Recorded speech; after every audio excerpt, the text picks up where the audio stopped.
Have you ever wondered where you could find migrating birds? I am Michael Cleveland of Photographer's Eye, and here are a few tips. You can find them in specific trees, their food source, ponds, fields, social media sites, and in this case, a stream. In Alexandria, Virginia, Monticello Park offers a plethora of brilliantly colored migratory birds, majority of which I've never seen before in my life. This film showcases only half of the birds that I recorded last year through a photographer's eye.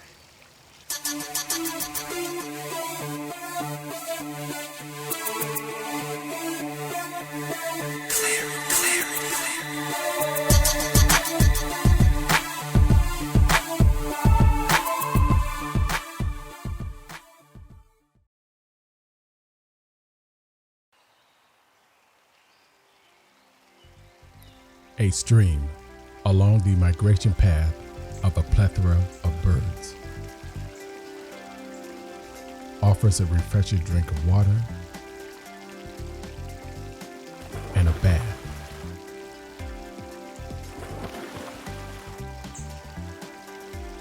This adult male American redstart cautiously makes his way to the stream. Redstarts are mostly black with vibrant orange patches on the sides, wings, and tail with a white belly. Redstarts are long-distance migrants, breeding in eastern North America, travel to Florida, the Greater Antilles, and northern South America, while those breeding in Central and Western North America migrate to Mexico and Central America.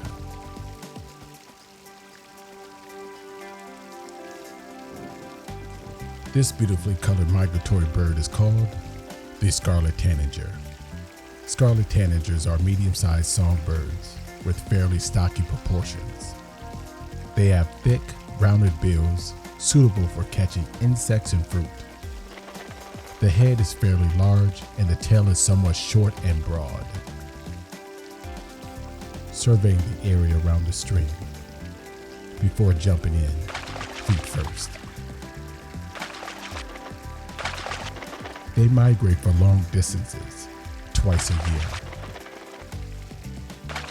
Scarlet Tanagers fly across the Gulf of Mexico between their breeding grounds in eastern North America and their winter grounds in South America. They usually migrate at night. Individuals that spend their winter further south migrate to breeding grounds later, and in more synchronized bursts.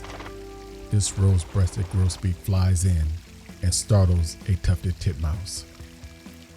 Rose-breasted grosbeaks are stocky, medium-sized songbirds with a very large triangular bill. Black and white warblers are boldly striped in black and white. Their black wings are highlighted by two wide white wing bars. Adult males have more obvious black streaking, particularly on the underparts and the cheek. Black and white warblers are medium-sized warblers. They have fairly long, slightly curved bills. The head often appears somewhat flat and streamlined with a short neck. The wings are long and the tail is short. Short to long distance migrants. Some individuals winter as far north as Florida and Baja California. Others go as far as northern South America. This is typically one of the earliest spring arrivals among neotropical migrants. Common yellow-throat warblers are small songbirds with chunky, rounded heads and small, medium, slightly rounded tails. Adult males are bright yellow below with a sharp black face mask and olive underparts. A thin whitish line sets off the black mask from the head and the neck. This warbler is hopping around to find the perfect death. for a bath.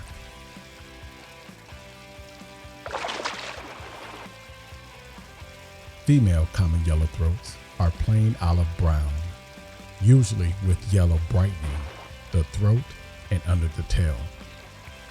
They lack the black mask. She seeks the perfect temperature and depth for her bath.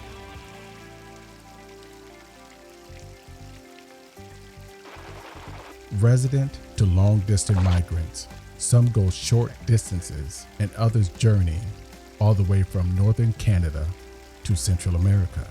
Some populations in southern United States and Mexico stay in place year-round. Many individuals that winter in Central America fly across the Gulf of Mexico on their way north in the spring. Black pole warblers are black and white with a distinctive black cap and white cheeks bordered by a black mustache stripe. Black pole warblers are small songbirds with a short tail and a small thin bill, and 2 white wing bars and orange-yellow legs. Compared to other warblers, they have longer wings. Black pole warblers are long-distance migrants. In the fall, they fly non-stop from the eastern seaboard over the Atlantic Ocean to their wintering grounds in northern South America and the Caribbean. In the spring, they don't make the epic transoceanic flight.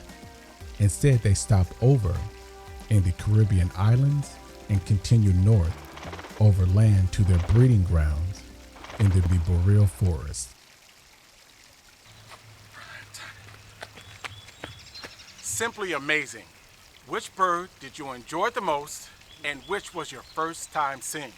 For me, it was a roller coaster ride of excitement. I want to leave you with this caveat. When filming, photographing, birding, or just simply out enjoying nature, always remember to be respectful of wildlife by giving it space.